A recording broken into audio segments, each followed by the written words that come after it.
I went in, propped her up by the sink, and splashed cold water on her face. It helped for a moment, but then she collapsed again.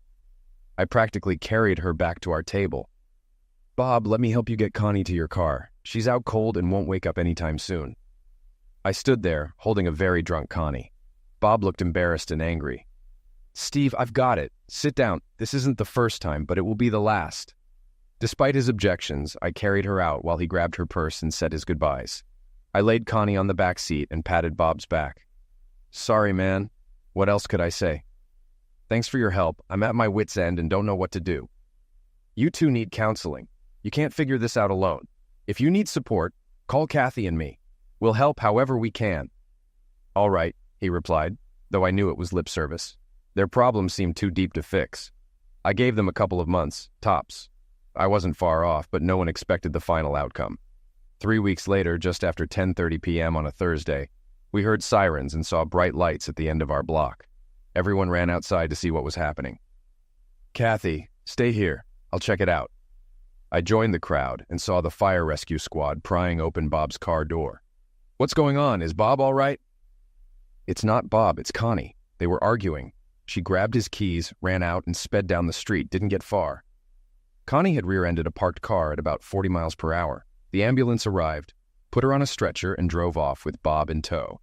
Their front door was wide open, lights still on, and the house in disarray. I called Kathy and told her what happened, then locked up Bob's house, leaving a note that I had his keys.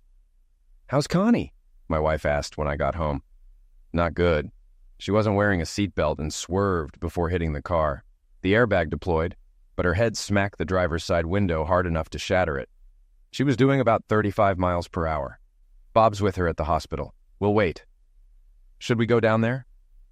He's got his hands full. "We'll go tomorrow when things settle. Right now, let's get to bed. Tomorrow will come fast." We kissed goodnight but barely slept, worried about Connie.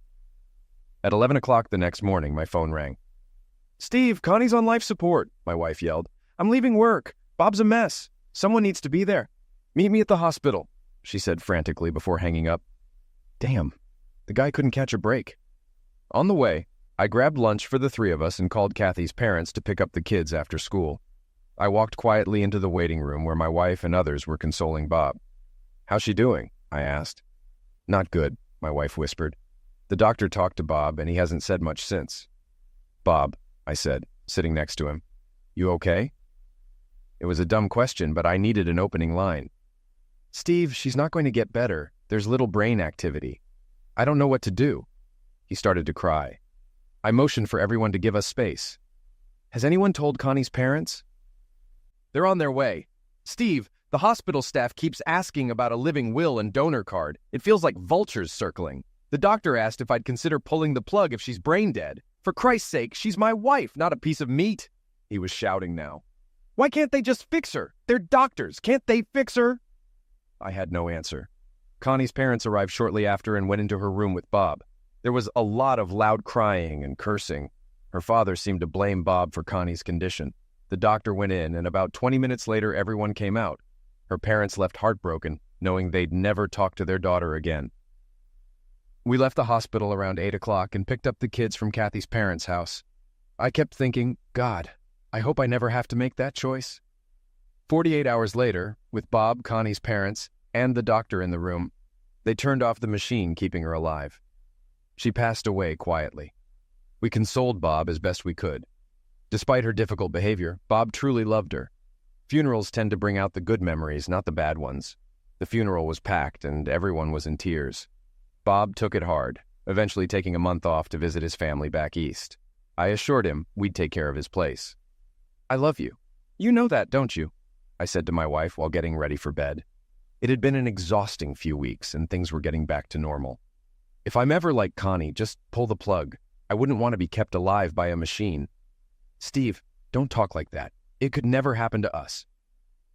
Bob returned a few weeks later, somewhat functional. Kathy helped him sort through Connie's belongings. After 3 months, he seemed to be coming to grips with it. We made sure he was included in social events. Neighbors even set him up on a few dates, but nothing came of them. Life went on, or so I thought. 6 months later, Bob seemed to get his spark back.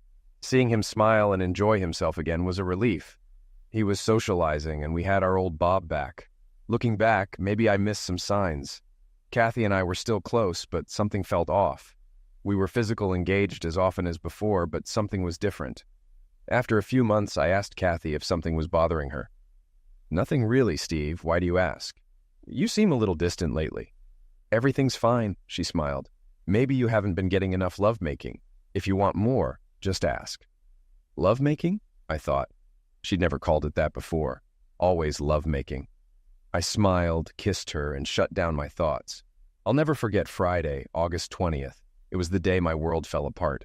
Kathy called me at work to say the kids would be with her folks for the weekend and asked what time I'd be home. "I'll make sure I'm home early. Need me to pick up anything?" "No, just let me know when you'll be home." "All right." A million thoughts ran through my mind. It was 3:30, an hour and a half before I could leave. I adjusted my pants, thinking about the fun weekend ahead. I drove home carefully to avoid a speeding ticket, but still made it in 28 minutes. I should have suspected something when I saw two cars in the driveway, but one was Bob's. "Hey, honey, I'm home," I called out. Bob and Kathy were in the kitchen. "Hey, Bob, what's going on?" "Steve, I need to talk to you. Please, have a seat." Kathy looked nervous, her voice quivering. "I'll just stand," I said. "Steve, I wanted to tell you myself before you get the papers. I was confused." "Kathy, what papers?" She stepped back. "Divorce papers." She could barely say it. My heart skipped a beat. "Kathy, what are you talking about? What divorce papers?" "Steve," Bob started, but I cut him off. "Bob, stay out of this. This is between me and my wife." Then it hit me. I looked at her, then at him, then back at her. "Bob, you should leave, now." My hands clenched into fists. "Kathy, you and I need to talk. Now," I shouted. "Bob, stay," my wife said. "Steve, this involves him too." "Bob, leave now or you'll be leaving in a body bag," I warned. He headed for the door. "Kathy, we need to talk." "Steve, there's nothing to talk about. I'm in love with Bob. I'm sorry." "You tramp. How long has this been going on? Even before Connie died?" Bob stopped, his eyes burning with anger. "Steve, you don't know anything." "Oh, I know enough. While I was consoling you, you were screwing my wife. Get out of my house, both of you." "Steve, it's my house too," Kathy said. "Not anymore. Get out." "I'll get my things and leave." "No, leave now." "Kathy, let's go," Bob said, pulling her to the door. "Listen to him," I taunted. "Steve, I'll come back for my stuff when you've cooled down." "You'll be dead by then," I spat. They left, eyes fixed on me. After they left, I lost it. 2 beers and a lot of destruction later, the house was a mess. I threw all of Kathy's belongings on the lawn and set the sprinklers to run for 4 hours. Then I locked the house and drank until I passed out. The next morning, I saw Kathy had taken her stuff. I was still angry and devastated. I didn't call anyone to tell them what happened, but I figured the neighbors knew. I called Kathy's parents to talk to my kids, but her mom wouldn't let me. "Steve, Kathy picked them up last night." "Nonsense, Fran." She was picking up her clothes from the lawn. "Let me talk to my kids." She hung up on me. I called back, but she didn't answer. Furious, I canceled all our credit cards and withdrew all the cash I could from the bank. I made coffee, ate some toast, and planned my day. Change the garage code, get new locks, and move anything valuable to my brother's house. Just as I was about to leave, the doorbell rang. I looked through the peephole and saw a man with a large envelope. He stayed for a few minutes, then left. I told my brother Gary and his wife Andy what happened and asked them to keep it quiet. Then I headed to Home Depot for new locks. On my way back, I saw Bob's car in the driveway and Kathy loading it. I should have driven by, but I was too pissed off for that. Instead of driving by, I sped up. With tires squealing, I turned into my driveway and crashed into the back of Bob's car. Bob jumped into his car just as mine made contact, pushing his car against the closed garage door. I reversed about 15 feet and floored it again, driving his car through the garage door.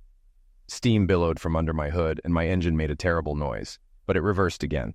I backed up 10 feet, floored it, but my car only moved Bob's a few feet before stalling.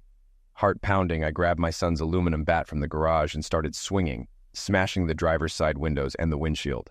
I was about to open Bob's door when I heard loud voices behind me. "Drop the bat and put your hands on your head," a police officer ordered. I complied, dropping the bat and kneeling down. They handcuffed me and put me in the patrol car. Bob, shaken and scared, got out of his car. I wanted to threaten him, but couldn't. My wife was crying, talking to the police and looking at me. I smiled back. Taken downtown, I was booked and given one call. I called my brother Gary. Since it was the weekend, I spent 2 nights in jail before my court appearance on Monday. I pleaded not guilty, and the judge set my bail. Gary bailed me out late that afternoon. "Steve, they're talking about attempted homicide or at least assault with a deadly weapon."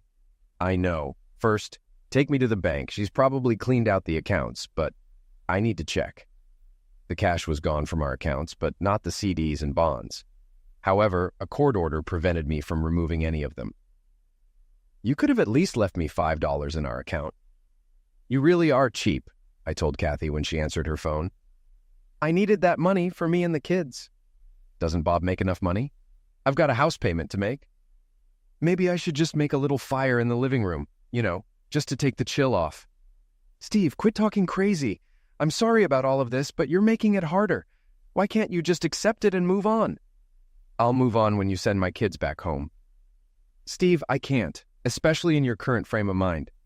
I don't think you damaged them, but I can't take that chance. After this is over, I'll let you see them as much as you want. But I can't say the same about you and Bob. This is the last time I'm talking to you. From now on, you'll have to go through my attorney. I'm sorry it happened this way." "Kathy, you have no idea how sorry you and Bob are going to be." She hung up. At my court date, my attorney pleaded temporary insanity, arguing my actions were impulsive after Kathy's revelation. Kathy and Bob claimed they feared for their lives and mentioned a restraining order. "Mr. Moore," the judge said, "did you tell Mr. Kelly that if he didn't leave, he'd be leaving in a body bag?" "I don't remember my exact words, Your Honor. It may have been something like that. But how would you feel if a friend was with your wife behind your back?" The judge was unimpressed, and my lawyer quietly reprimanded me. "Steve, say nothing. Do you understand? From now on, you don't remember a thing. Is that clear? I'm trying to prove you didn't know what you were doing, and your comments aren't helping." He was right. Chris, my boss and main character witness, backed me completely. He testified that I was a model employee, never losing my temper. After his testimony, the case closed. We awaited the judge's decision, which would come in a few days. Back at work, my boss offered to have some thugs make Bob and Kathy disappear. I declined, preferring to handle it my way. I wondered what that service might have cost. 6 months and $12,000 later, I ended up screwed by both my ex-wife and the system. The divorce went through, and she got 50% of everything. The house and all valuable items were to be sold. She claimed her jewelry was missing and accused me of taking it. I countered that mine was gone too, suggesting she took it all. "You're in jail. Are they nuts?" I yelled at my attorney after the judge's sentence. "Steve, it could be worse. You could have liquidated him and faced manslaughter. With good behavior, you'll be out in less than 8 months, and your record will be clean in 2 years. Do the time, get out, and move on." Easy for him to say. I wasn't looking forward to spending 24 hours a day in jail. I appealed, but got nowhere. Within a year, my life went from great to terrible, thanks to Kathy and Bob. "Steve, your job will be waiting when you get out. Don't do anything stupid and watch your back," Chris advised. After a final visit with my kids, I turned myself in. I started my sentence in the county facility. My brother put money in my inmate account, but most items available were junk. Without a cell phone or computer, I wrote my thoughts on paper and made biweekly collect calls to my brother, mom, and kids to stay updated. During a visit, my brother said, "I'll have your car repaired before you get out. I found someone to do it for the insurance payout. I'm taking care of your lawn and installed the new deadbolts." Kathy took the rest of her and the kids' clothes, but left the furniture after I insisted on a court order for removal. I was glad my brother was looking out for me. Kathy allowed my parents to see the kids every other Sunday, but badmouthed me and my family. She called me their jailbird father and planned to set strict rules when I got out. My parents tolerated her to keep communication open. After 7 days, I confirmed my visitation rights. Every other weekend, a full month in summer, and shared holidays. I informed my boss I'd need a week to readjust once released. I was thrilled to trade my orange jumpsuit for street clothes. Gary was waiting outside. We headed straight to the nearest bar. "To freedom," I said, clinking our bottles before downing the first of 3 beers. "Andy has a steak dinner with all the trimmings waiting for us. You can stay with us for a few nights until you go through your things at the house. It's still up for sale, but there haven't been any offers. Kathy wants to lower the price but needs your approval." I smiled. "All the furniture is still there, but I trashed the master bedroom set as you instructed." Dinner was fantastic.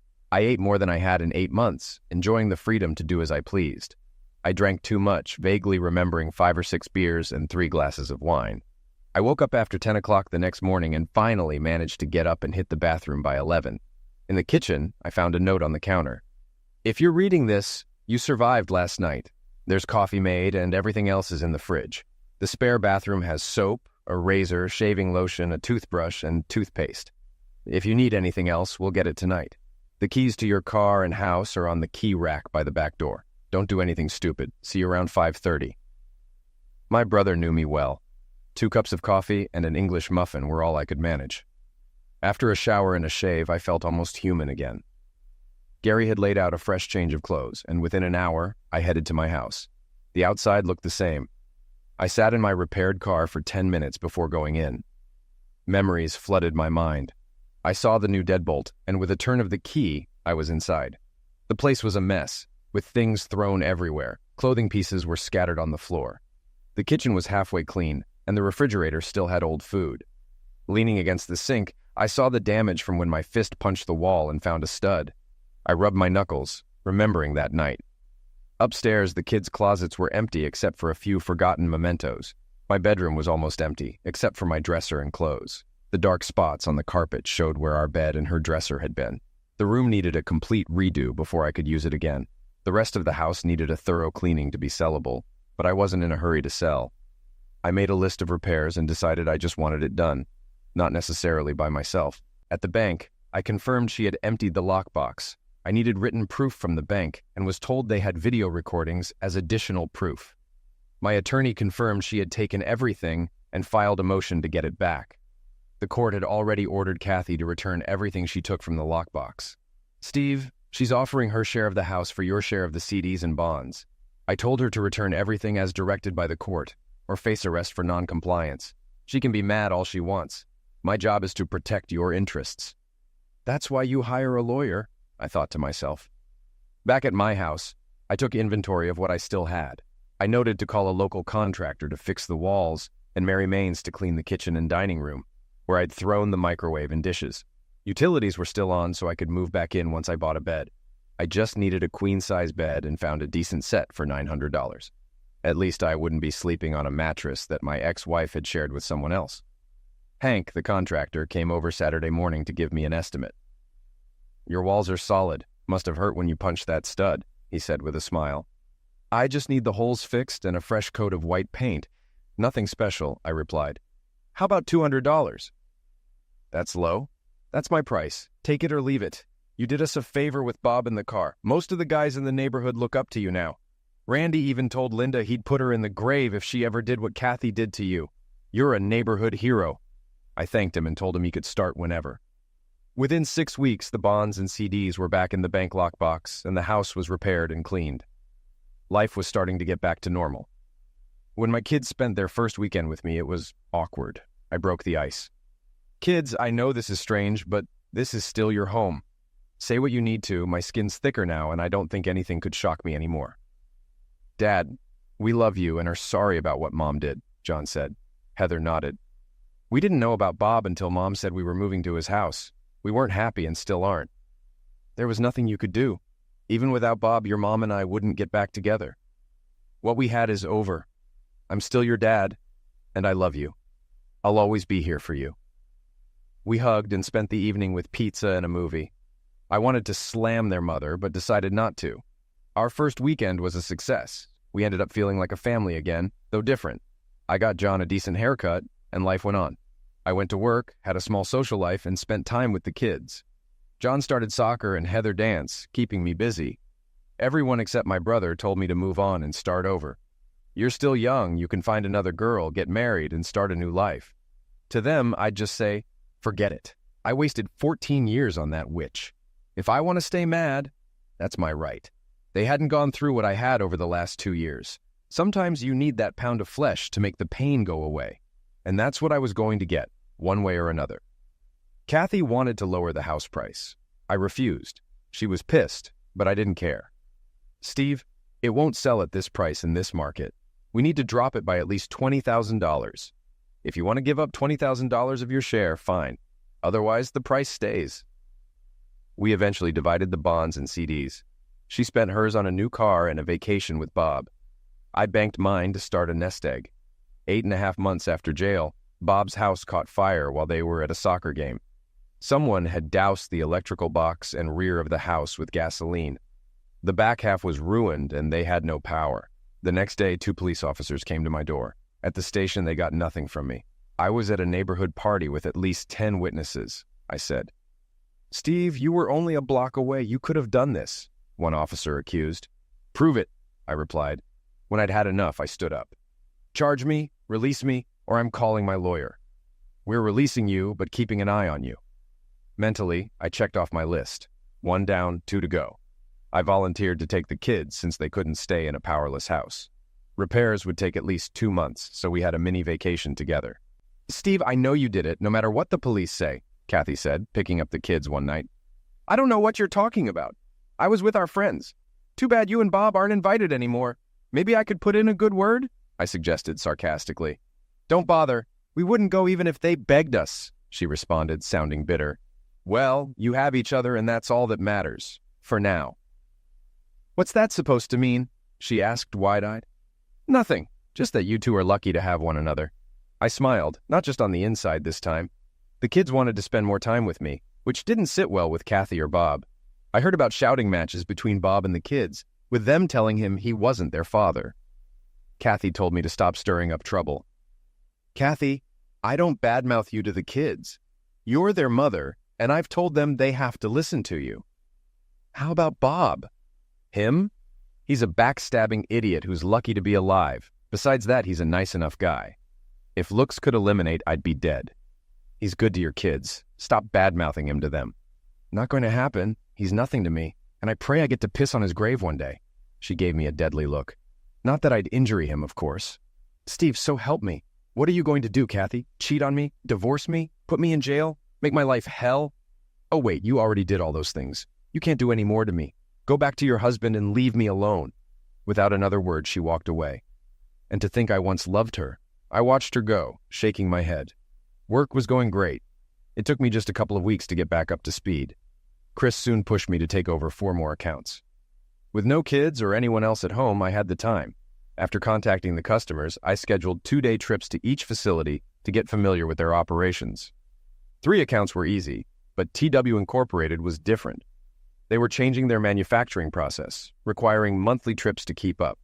The assigned person was knowledgeable but disorganized and arrogant when I pressed for needed data. Chris, if I don't get what we need, it'll screw up their system.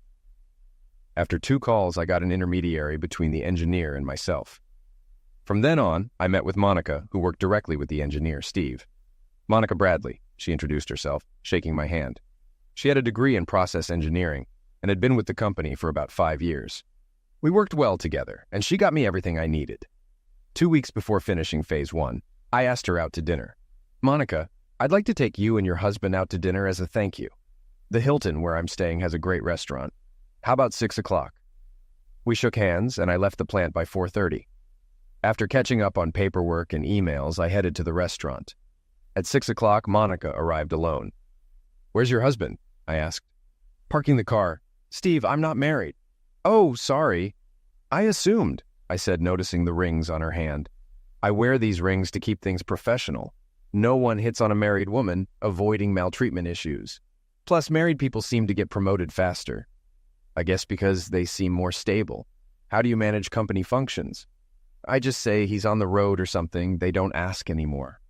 Well, you had me fooled. We had a wonderful dinner, and by the end, I shared highlights of my last 2 years.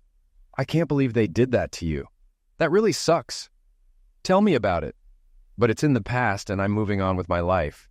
I was trying to rebuild my life, though revenge was still a priority. Steve, you're young, and many women would love a guy like you, she said, smiling and blushing. You're probably right, but I haven't had the time or ambition to date again. I'm still cautious. Well, you asked me out, didn't you? You and your husband, I corrected. If I hadn't been married, would you still have asked me out? Probably. You're easy to talk to and not a pathetic twit like my ex. I'll take that as a compliment, she said, laughing. Dinner went great. I left the next day and wouldn't be back for a month. I asked her to call me weekly, especially if anything came up. I started feeling more at ease around women, even those outside my inner circle. We went out most nights when I visited, which was every couple of weeks. I still had trust issues, but was working on them. Phone calls and emails kept us in touch. After a couple of months, we started kissing and more. I was finally ready to take it to the next level. Am I becoming normal again? I wondered. When Monica said she had a conflict Wednesday night, I thought nothing of it. We'd been physical engaged on Tuesday, and I had forgotten to get contraceptives. "Steve, let's plan for a whole evening on Thursday," she said, kissing me. Thursday, I'll remember to bring protection, I thought. Wednesday, I looked for a new restaurant on the city map. After 6 trips, I'd tried all the local places. I found a nice Indian restaurant about 25 minutes away and decided to give it a try. I ordered a beer and the sampler platter and was ready to relax. I heard a familiar laugh and, to my surprise, saw Monica with another man. They were clearly on more than a first date, holding hands and laughing. I lost my appetite, finished my beer, paid, and left. She didn't seem conflicted, I thought. I avoided her on Thursday and went to McDonald's for lunch. By 3 o'clock, Monica was shadowing me, smiling and flirting. "You take care of your conflict last night?" I asked. "Yes, and tonight you're all mine." I found a quiet, physical, engaged Indian restaurant with a fabulous sampler platter. I looked into her eyes. "What type of food is it?" "Indian food." Her face went pale. "I was there last night and saw someone I knew." "What are the chances, Monica?" I never blinked. "Steve, I can explain." "No need. I got rid of one lying witch. I don't need another." I walked away and cut my trip short. After ignoring 4 emails, I never got another one. Trust issues still plagued me, and Monica had worsened them. I was reassigned to someone else, thankfully a guy. 3 months later, I got an early Christmas present. Bob was run over by a car while crossing the street. Witnesses only saw a black 4-door car with tinted windows, which matched my black BMW. Saturday night, the police came to my house. My neighbor, Tom, watched as they approached. "Mr. Moore, we'd like a word," the shorter officer said. "Sure, no problem, Tom. I'll talk to you later," I told my neighbor. "Mr. Moore, do you own a 2002 320i black BMW?" the other officer asked.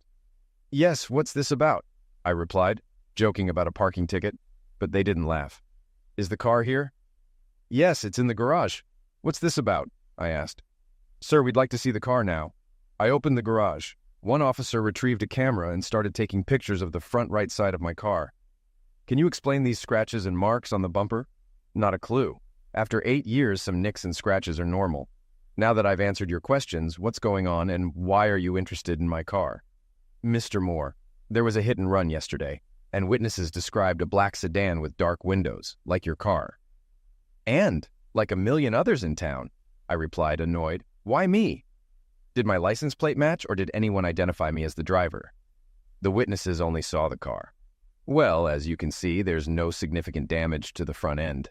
I can account for my whereabouts from 8 a.m. to 6 p.m. yesterday. Why pick on me?"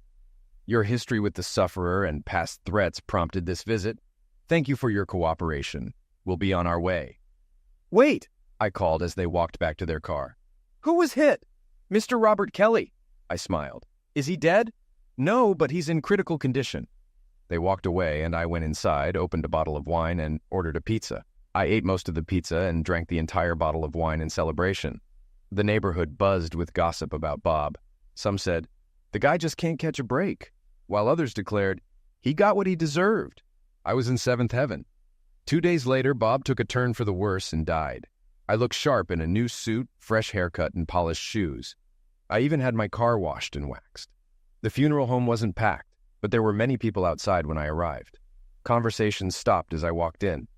I didn't sign the book, just walked down the aisle. Kathy saw me and looked shocked. My children smiled at me. Kathy tried to stop me before I reached the casket, but failed. From the moment I entered, I'd been preparing. When I reached the casket, I had plenty in my mouth. I looked at Bob lying peacefully and spat in his face, enough to dribble down onto his shirt. Kathy screamed, crying and calling me every name in the book. This time I smirked openly. 2 down, 1 to go, I said to her. She froze, fear replacing her tears. "I warned you," I said softly, and walked out of the now silent funeral home.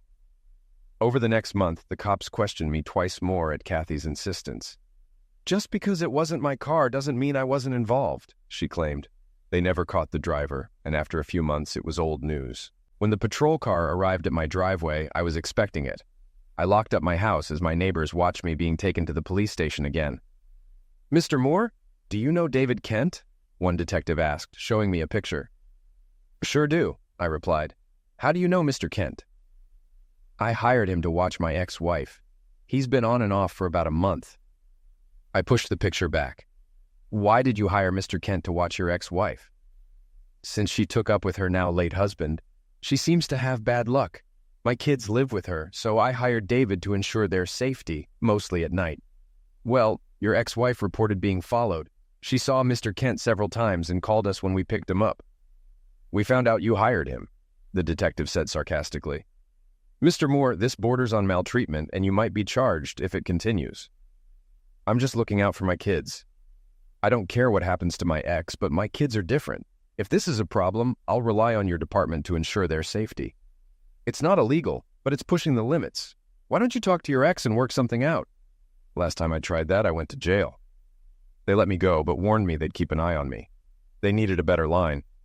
I didn't pay David to be inconspicuous. I wanted Kathy to see him.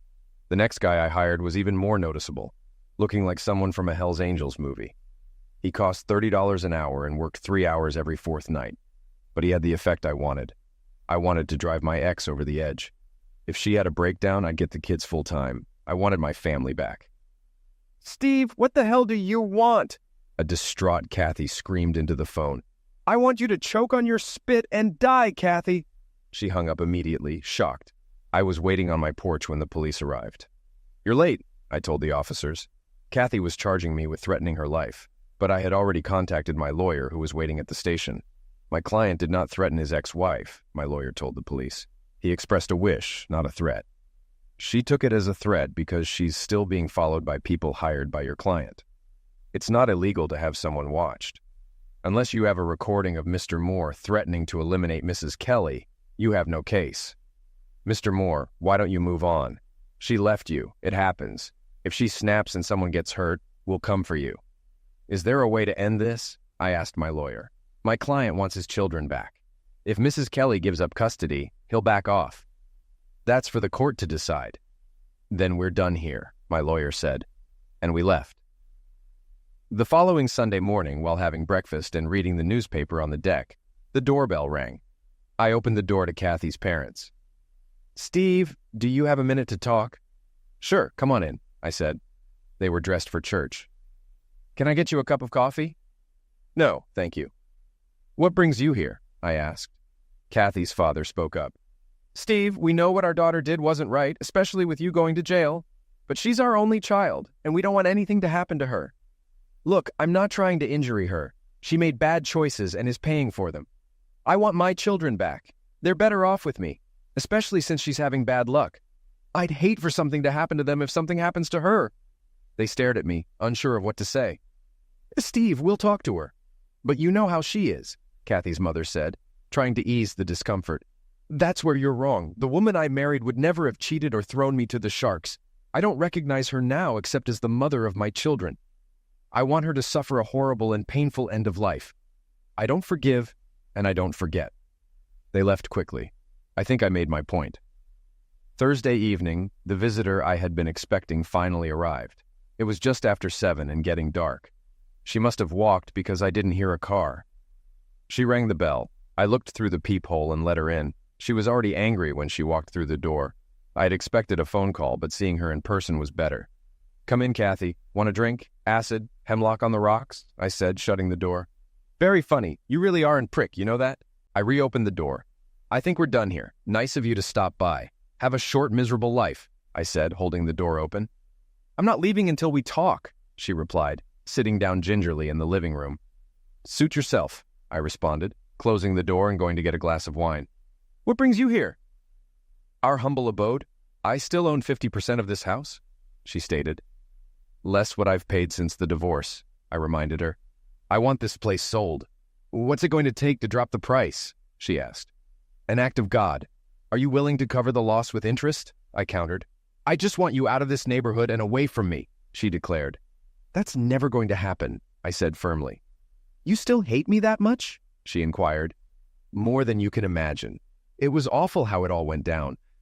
But I never intended to get involved with Bob. It just happened, she explained. She couldn't think I was that stupid or naive. Nonsense, Kathy. Nothing just happens unless he put a weapon to your head. You went willingly. Was he so much better in bed that you destroyed our marriage and family? My anger flared. It wasn't about the lovemaking. He needed me. He had no one. We fell in love because we needed each other, she said defensively. What were you doing? Charity work? I needed you. Our kids needed you. Our marriage needed you. But you chose your needy puppy over us.